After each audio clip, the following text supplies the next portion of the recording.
असे क्वेश्चन पेपरला खूप सगळे भेटतात. मग ह्या क्वेश्चनला कसं डील केलं जातं बघा. याच्यामध्ये काय असतं की कोणता तरी एक पर्याय जो असेल तो चुकीचा असणार.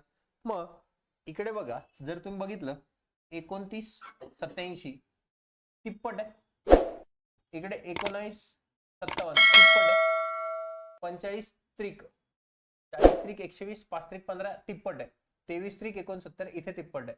इथे तर काही चेंज नाही.